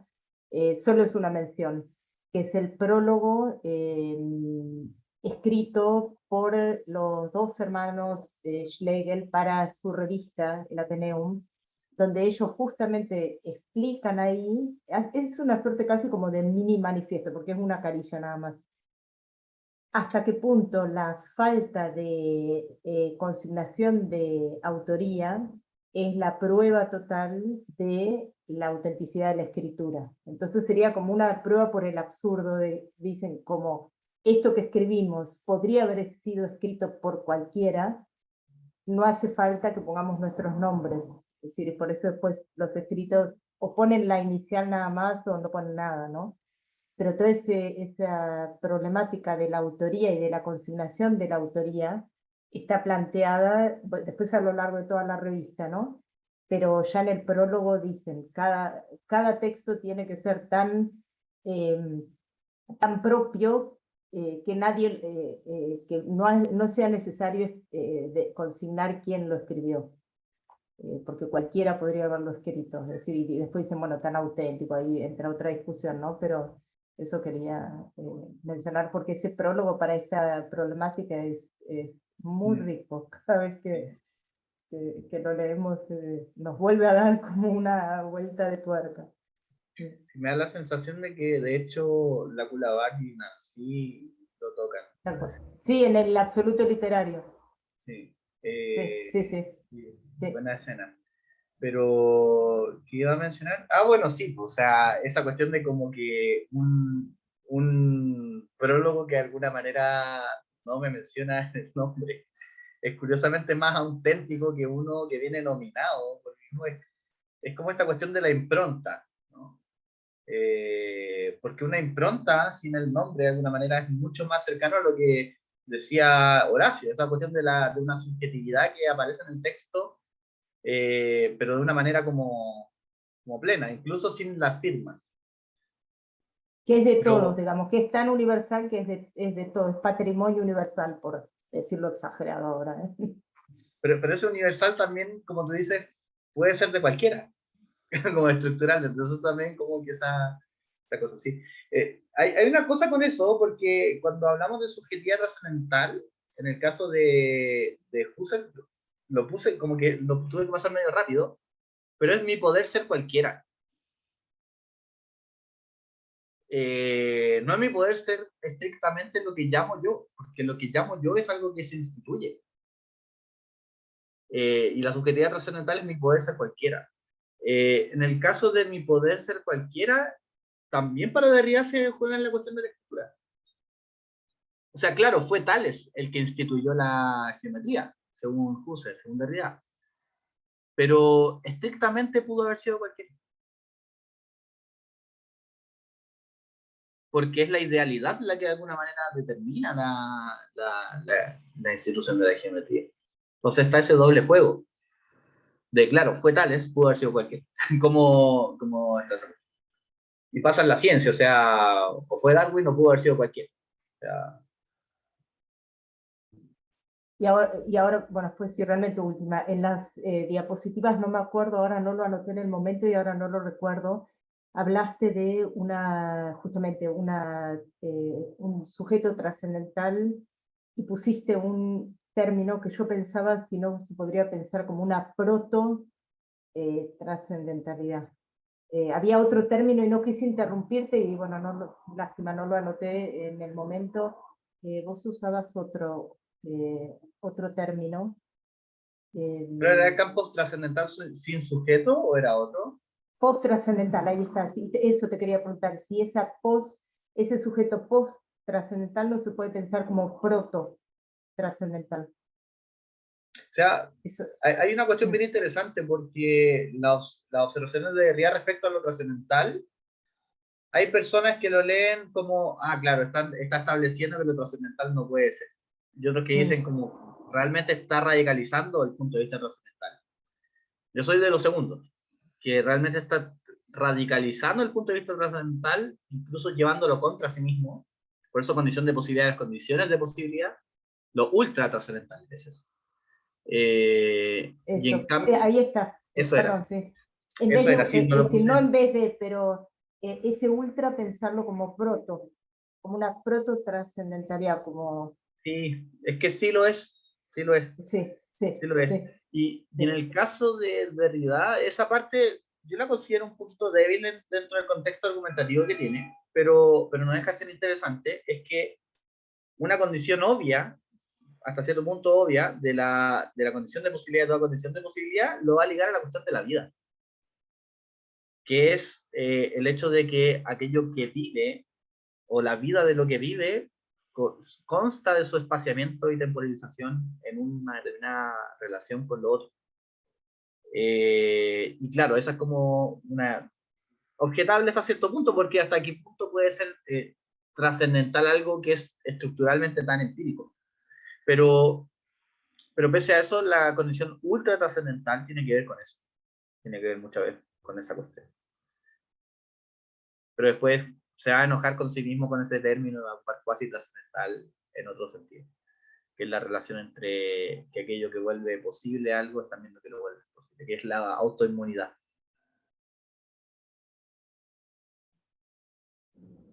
Muchas gracias, Gilbert. Muchas gracias. Nada. Como vos digas, Luciano, ¿eh? Sí, bueno, muy interesante toda la discusión también que se dio y agradecerte nuevamente, Gilbert, porque, bueno, igual, un esfuerzo que has hecho enorme de reconstruir con todos esos antecedentes tan claros para llegar al punto desde lo trascendental a Derrida. Así que, bueno, también gracias por haber participado acá en el seminario de investigadores jóvenes. Y bueno, le doy la palabra a Laura para que formalmente nos dé la culminación de de esta ocasión del día de hoy. Sí, solamente agradecerles a todas y a todos, y a Gilbert especialmente, a Luciano, a vos también, y seguir invitándolos. Ahora van a volver a recibir más correos, porque la semana que viene y la siguiente estamos con mucha actividad, y realmente siempre insistimos en lo mismo, aunque sea mucha la información que les llega, mírenla, si no en detalle, por lo menos a vuelo de pájaro, porque hay cosas muy, muy interesantes, como la tarde que disfrutamos hoy. Que no dejen que se les escape en el mar de hiperinformación, que se les escapen cosas tan interesantes como tu presentación o conferencia, Gilbert. Muchísimas gracias, y bueno, lindo fin de semana, que descansen. Y como decimos siempre, si quieren abrir los micrófonos, aunque nos superpongamos, todavía no le ganamos al Zoom la posibilidad de poder conversar. Es uno, otro. La simultaneidad todavía no, no la tenemos, pero bueno. Yo igual quería agradecer la invitación, así que, no, excelente el diálogo, las preguntas, los comentarios. Muchas gracias también por poder participar del espacio y del grupo de estudio en esta instancia. Que nada, muy agradecido y muy contento de haber estado aquí.